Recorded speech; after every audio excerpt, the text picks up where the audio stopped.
सहूलियत के लिए किसको रख लेता है? रिटर्निंग अफसर। रिटर्निंग अफसर बहुत मेन चीज होता है। डीएम तो पूरे जिला में हो जाता है, डीएम तो पूरे जिला में हो जाएगा ना। एक जिला में 5 गो विधायक होते हैं, किसी किसी में 6 गो, किसी में 10 ठो, बड़ा जिला है तो 7 गो 8 गो 10 गो हो जाते हैं सब। डीएम सबका माथा नहीं ना नोचेगा, हर विधानसभा पे एक एक ठो रिटर्निंग अफसर रख देता है। वोट जब संपन्न होगा 5 बजेगा तो ऐसे अपने अपने घरे चल जाएगा, चलो हो 1000 रुपया लाओ, हो चल दिया। कौन? Polling agent. इन लोग का तो ये सब काम नहीं है। अब काम आ गया पोलिंग अफसर। ये जो टीचर लोग थे, ईवीएम को समेटेंगे, उसे लॉक करेंगे, सील करेंगे। सील एक बार अगर खोलिएगा ना तो क्रैक हो जाएगा, अब दोबारा बंद नहीं होगा। इसका जो लॉक होता है, सील मोहर होता है, एक बार अगर आपने उसको बंद कर दिया तो दोबारा खोलेंगे तो टूट जाएगा। वो टूटना नहीं चाहिए। वोटिंग के दिन मीडिया को दिखाया जाता है कि टूटा नहीं है। और मीडिया के अलावे जो भी चुनाव में खड़े हैं लोग, पक्ष विपक्ष, उस समय तो किसी को पता नहीं रहता जीतेगा कौन, दोनों के वहां पे दिखाया जाता है कि देखिए हैं। तो सील पैक करके पोलिंग अफसर अपने अपने स्कूल कमरे से एक जगह ईवीएम को इकट्ठा करके किसे दे देते हैं? प्रिजाइडिंग अफसर। फिर प्रिजाइडिंग अफसर साइन करते हैं कि 22 गो ईवीएम मशीन कलेक्ट हुआ। ईवीएम नंबर 15 इस टीचर ने दिया, ईवीएम नंबर 16 इन्होंने दिया, ईवीएम नंबर इतना, बकायदा। ये नहीं कि इतना आ गया कौन किसका दिया, नहीं, टूट गया तो तुम जिम्मेदार है इसमें से। समझ में आ गया कि नहीं?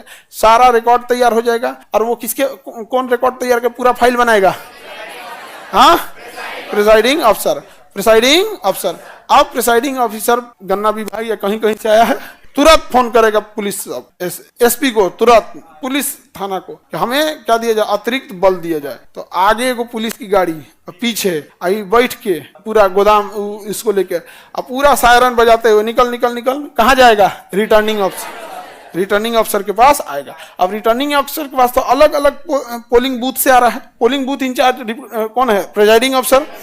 वो उधर से लाया, इधर से लाया, इधर से, जैसे जैसे लाते जाएगा लिखेगा इतना बज के इतना मिनट पे गाड़ी नंबर इतना, पुलिस स्कॉट इतना के साथ साथ ये इतना बॉक्स हमें ईवीएम का प्राप्त हुआ। तब तक इधर से आएगा, इधर से आएगा। रिटर्निंग अफसर के पास ढेरे ईवीएम जमा हो जाएगा। रिटर्निंग अफसर के पास बहुते ईवीएम जमा हो जाएगा रिटर्निंग अफसर के पास। तो रिटर्निंग अफसर, अच्छा एक जिला में एक तो रिटर्निंग अफसर है नहीं, रिटर्निंग अफसर तो बहुत ज्यादा है, बहुत सारे क्या है रिटर्निंग अफसर। खटाखट शाम होते होते रिटर्निंग अफसर के पास बहुत सारा क्या लग जाएगा? ईवीएम। क्या लग जाएगा? ईवीएम। जब सारा ईवीएम लग जाएगा तो डिस्ट्रिक्ट मजिस्ट्रेट का अनाउंस करेंगे इस सारे ईवीएम को मेरे पास लाया जाए। अब अलग अलग एरिया से डिस्ट्रिक्ट मजिस्ट्रेट के पास ये रिटर्निंग अफसर ईवीएम लेके पहुंचना चालू करेंगे। अब डीएम पहले से तैयारी रहेंगे चारों ओर से। अब उसके बाद से पूरा ईवीएम किसके अंडर में आ गया? डीएम साहब के अंडर में आ गया। तो डीएम कहाँ रखेंगे इसको? स्टोरेज रूम, कहीं ना कहीं गोदाम में रखेंगे। तो देखेंगे कहाँ इसको रखा जाए। तो किसी कॉलेज स्कूल सरकारी रहेगा, बढ़िया कॉलेज रहना चाहिए, मजबूती वगैरह का व्यवस्था रहना चाहिए। तो उस कॉलेज में वो क्या करेंगे? रखवा देंगे। इससे कॉलेज है, ये यहाँ पे बिल्डिंग है कॉलेज की, ये कॉलेज की बिल्डिंग है। तो इसमें पहले से हर एक कमरे में सीसीटीवी कैमरा रहेगा। और जैसे इसमें ईवीएम रखना है ना, इसमें ईवीएम रख दिया तो इसमें कंप्लीट 24 घंटा सीसीटीवी कैमरा रहेगा। 24 घंटा क्या रहेगा? CCTV camera. सीसीटीवी कैमरा के बिना ये नहीं रह सकता। इसको कहा जाएगा स्ट्रांग रूम। क्या कहा जाएगा? Strong room. इसके पूरे बाहर में पुलिस की सिक्योरिटी रहेगी। पूरे क्या रहेगी? पुलिस की सिक्योरिटी। सीआरपीएफ वाले, पैरामिलिट्री क्या रहेगी? क्या रहेगी वो? पैरामिलिट्री। कौन रहेगा? पैरामिलिट्री। इसके चारों ओर क्या रहेगी? पैरामिलिट्री। देखते हैं आते हैं लोग सीआरपीएफ वाले बंदूक लेके, पुलिस नहीं रहती हो, पैरामिलिट्री रहेगी। इसके बाहर रहेगी पुलिस। इसके बाहर कौन रहेगी? पुलिस बाहर रहेगी। पुलिस को अंदर नहीं जाने देगा सभी। पैरामिलिट्री वाला पुलिस को अंदर नहीं जाने, चल चल बाहर बाहर बाहर। इलेक्शन के बाद आप उड़िएगा, अभी अंदर हैं। समझा के कि नहीं? पूरा का पूरा क्या रहेगा? Strong room. और डीएम साहब कहते हैं कि तुमको अगर भरोसा नहीं है तो हम एगो इन्हें कमरा बनवा देते हैं, यहाँ पर, यहाँ एगो रेस्ट रूम बनवा देते हैं। जो जो लोगों का इसमें वोट है आके यहीं रहो लोग यहीं 1 हफ्ता 10 दिन जितना दिन रहना है। अपना किसी आदमी को ले आओ, यहीं रहो लोग, देखते रहो कि कोई अंदर तो नहीं जा रहा है। पूरा सीसीटीवी कैमरा रहेगा। कोई अंदर गया तो उसको रजिस्टर पे लिखना पड़ेगा कौन अधिकारी था, कितने बजे एंट्री किया, कितने बजे निकला, क्यों गया। अंदर तो जाने ही नहीं देगा किसी को। समझा गया? पूरी स्ट्रांग रूम रहेगी। जिस दिन इलेक्शन के रिजल्ट का टाइम आएगा, डिस्ट्रिक्ट मजिस्ट्रेट आएंगे और सबके सामने इसका गेट को ओपन करेंगे और मीडिया जाएगी अंदर। सबके सामने ईवीएम निकाला जाएगा और दिखाया जाएगा कि देखिए सब कुछ क्या है, सील में बंद है। अब खोला जाए, ईवीएम की काउंटिंग किया जाए और जितने लोग चुनाव में खड़े हैं सब लोग देखते रहेंगे। ईवीएम की काउंटिंग चालू, इसके बाद काम शुरू हुआ 20 कन्याओं का। नमस्कार, आप देख रहे हैं सबसे पहले न्यूज। अभी आपको बता दे, पटना से आगे चल रहे हैं खटमल छाप। अभी ताजा खबर आ रही है, मुजफ्फरपुर से गधा छाप निकल चुके हैं। नहीं समझ में आ गया? धाए धाए यहाँ पे तले को दौड़ल आएगी। यहाँ पे आपको अभी अभी अपडेट दे, कफन छाप जीत चुका है। मार दिन भर पगले ले रहेगा सब, दिन भर पगलाया रहेगा सब। यहाँ पे उन सबको क्या जाता है यहाँ पे, वो काम किसका चालू हो गया? 20 कन्याओं का। इलेक्शन जब तक खत्म नहीं हो जाए। अच्छा, इलेक्शन कमीशन को बदनाम करने वाले मीडिया वाले हैं। मीडिया वाले कहते हैं हमारे सूत्रों से पता चला है कि फलाना आदमी जीत रहे हैं, इन्हें जीत रहे हैं, इतने वोटों से जीत रहे हैं, इतने वोटों। भाई तुमने 1 महीना से जब चिल्लाए हो कि ये आदमी जीत रहे हैं, ये आदमी जीत रहे हैं, ये आदमी जीत रहे हैं, तो आम पब्लिक और वह व्यक्ति भी इस बात की आस लगा देता है कि वो जीत रहा है। और इनकेस ईवीएम में जब वो हार जाता है ना, तो तुमने 1 महीना से उसका और पब्लिक के दिमाग में भर दिए थे कि यह व्यक्ति जीतेगा, और जब हार जाता है तो सवाल उठाता है ईवीएम ही गड़बड़ है। समझाया? तुम कौन होता है रे बोलने वाला कि किसका ईवीएम से कौन जीतेगा कौन हारेगा? ये निर्वाचन आयोग नहीं बता सकता है 1 दिन पहले तक? जिसके पास पूरा वोट मशीन पड़ा हुआ है डीएम, उसको नहीं पता कि अंदर कितना है? तो ये सारा नौटंकी कौन किया? मीडिया वाले। यहाँ पे किसी का ध्यान ही नहीं जा रहा है ये सब चीज की ओर। नहीं समझे? हाँ, ईवीएम हैक बोलता है तो कैसे पता चला कि मतलब हल्ला कर दिया यहाँ पर? किसी को दिक्कत? स्ट्रांग रूम में गायब कर दिया तो तब, स्ट्रांग रूम में उड़ा दिया तो तब क्या होगा? हाँ, अगर मान इतना आसान नहीं है, पूरी सिक्योरिटी में रहता है। उस जिला का सबसे सुरक्षित किला बना दिया जाता है उसको। जब ईवीएम जहाँ रहते हैं ना, पूरा किला बना देता है, 1000 से ज्यादा कम उतार देता है पूरा का पूरा वहाँ पे। और पुलिस फोर्स सीआरपीएफ वाले पैरामिलिट्री, वो किसी का नहीं सुनता है। कहीं कहीं से उतार लगा, तमिलनाडु से लेके चला आएगा। सीआरपीएफ तो सेंट्रल फोर्स है, उसमें पूरी इंडिया से लोग रहते हैं, कहीं से उतार के रख देगा। यहाँ कौन है? कहेगा हम यहाँ के इंचार्ज है। इंचार्ज निकले यहाँ। हमारा कमांडिंग अफसर जब तक नहीं बोलेगा यहाँ इंचार्ज और एसपी डीएम हमारा ना बुझाता है। समझा गया कि नहीं? क्यों?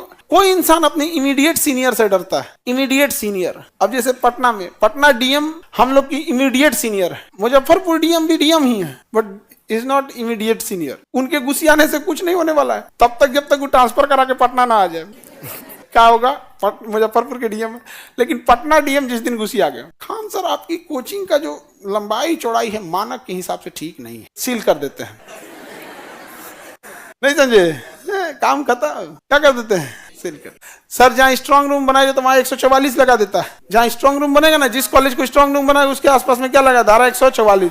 अब आप ज्यादा भीड़ में खड़ा नहीं हो सकते, 5 आदमी एक साथ भीड़ में खड़ा नहीं हो सकते। किसी को दिक्कत? बोलो। हाँ हाँ, वोटर आईडी पहले ऑनलाइन व्यवस्था नहीं थी ना, तो बहुत बार होता था कि महिलाएं ससुरालों में वोट दे देती थी, फिर टेम्पू पकड़ के चल जाती थी, मायके में भी वोट डाल देती थी। अभी ऑनलाइन हो गया है, इसमें बहुत सुधार हुआ है, लेकिन अभी भी 100% सुधार नहीं है। वो धीरे धीरे टेक्निकल इशू है और व्यक्ति की ईमानदारी की कमी है, तो इसको एक समय धीरे धीरे ठीक किया जा सकता है। हाँ, नहीं कॉलेज में नहीं रख सकते, कहीं भी रख सकते हैं। तो अब बताइए, उतना बड़ा कैंपस, 1000 आदमी को रहने के लिए जगह, पूरा पुलिस वाला को रहने के लिए 500 पुलिस वाले, डीएम, एसपी, मीडिया और उसके कर्मचारी कहाँ रखिएगा? क्या इतना बड़ा घर होता है? हाँ, दूसरा अगर कहीं रखिएगा तो किराया लेगा। अच्छा, वही इंसान गड़बड़ी कर दिया तब, क्योंकि वो सरकार के डायरेक्ट कंट्रोल में नहीं होता है। नहीं समझे? और होटल में मान के चलिए रखिए, आप बड़ा होटल बुक कर ली, आपको लगा 10 दिन में चुनाव संपन्न हो जाएगा। चुनाव आयोग ने कहा नहीं, 5 दिन बाद गिनती होगी। तो होटल तो बुक की थी 10 दिन के लिए, और वो अगले 10 दिन के बाद किसी और से बुकिंग लिया था। आपको यदि 5 दिन है ना, हम बारात की कोई तो है, मैं बियाह पड़ गए, काट छप गए, हम होटल नहीं खाली करेंगे। तो कहीं ऐसा ही जगह चाहिए ना जिसपे कोई अड़चन नहीं आए और सरकार के कंट्रोल में रहे। तुम्हारा क्या क्वेश्चन है? तो क्वेश्चन स्टैंडर्ड का नहीं है जी। बोलो। हाँ, बैठ जाओ, ये सब मीडिया में सवाल रुको। और कोई क्वेश्चन है आपका? बोलो। हाँ, डेट फिक्स होता है, अलग अलग शहर में अलग अलग होता है। अमूमन शाम 5 बजे तक वोटिंग का टाइम होता है। समझ में आ गया कि नहीं आ गया? और अगर कोई नक्सल क्षेत्र है तो 3 बजे खत्म हो जाता है वहां पर। तो वो वाली धांधली पहले होती थी कि जब मोहर से वोट मारा जाता था। यहाँ पे पोलिंग अफसर बिजलियां सप्लाई नहीं देगा, आप दाबते रहिए, बटन वहां तूर दीजिए, कोई फर्क नहीं पड़ता है। समझा गया? अब उनका क्वेश्चन है बाबू का कि ईवीएम कहीं क्रैक हो गया, ईवीएम हैक कैसे हुआ, या फिर वीवीपैट क्या होता है, मतलब अगर कोई ईवीएम अगर कोई बिगड़ गया तो उसका डाटा कहाँ जाता है? ईवीएम ना बिगड़ा, उसके अंदर का डाटा थोड़ी बिगड़ा रहता है। हाँ, दोनों का होता है गिनती। हाँ, नया वाला पुराना वाला का भी। जैसे मान के चलिए कोई ईवीएम है और सब ठीक ठाक चल रहा था और 3 बजे बिगड़ गया, 3 बजे बिगड़ गया, तो 3 बजे तक तो उसमें वोट है ना जी, तो उसको काउंट किया जाएगा उसमें से निकाल के, और उसके बाद जब नया आएगा 3 बजे के बाद तो उसका भी काउंट किया जाएगा, दोनों मिला काउंट की। तो अंडरस्टूड चीज है जी, खुद से सोचना चाहिए। उसके लिए तुम खड़ा होकर क्वेश्चन पूछ रहे हो यार, ये अपने से नहीं समझ में आता है कि बिगड़ने से क्या मतलब। उसमें वोटिंग मशीन अलग, उसकी मेमोरी यूनिट अलग होती है। स्ट्रांग रूम जिला में ही होता है, डायरेक्ट डीएम एसपी के कंट्रोल में रहता है, समझा गया। जब तक स्ट्रांग रूम में वो ईवीएम रहता है ना, डीएम को ना खाना घोटाता है, ना घर में कुछ अच्छा लगता है, ना कुछ। अरे बाप बाप, हम बवाल लेके रख लो पूरा भारत के वोट, अपने जिला का वोट। निर्वाचन आयोग अगर तनिको गड़बड़ हुआ ना, एक बार लिखेगा DM is not suitable, dismiss, सीधे खत्म। सबसे तेज एक्शन अगर कोई लेता है तो निर्वाचन आयोग, सुप्रीम कोर्ट से भी खतरनाक, समझा गया। कोई नेता जैसे मान के चले भड़काऊ भाषण दे रहा है, कह दो कि 5 दिन के लिए इसके भाषण देने पे रोक, ले इलेक्शन में 6 दिन बचल है और 5 दिन में भाषण देने पे रोक लगा देगा।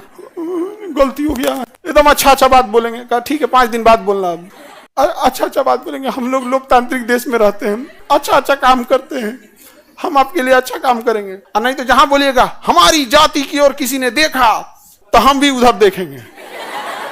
मतलब अगर कुछ भी उल्टा सीधा बोलिएगा, निर्वाचन आयोग के पास कोई कंप्लेन किया और निर्वाचन आयोग खुद देखता है तो कह देगा ये व्यक्ति भड़काऊ भाषण देता है, इस पे रोक लगा दिया, खत्म कहानी है। अच्छा, उसके बादों नहीं सुनिएगा, कहेगा समझाइए ना रहा है, अभी 1 महीना चुनाव में है, 5 ही दिन ना रोक लगा है, 25 दिन और बचल है। 5 दिन बाद फिर चिल्लाने लगे, कहेगा कि कहाँ से उठा है जी, बताया जाएगा फलाने जगह से उठा है, लाओ तो इसका पर्चा लाओ जो उठने का भरा है, डिसमिस, जो अगले साल चुनाव लड़ियो।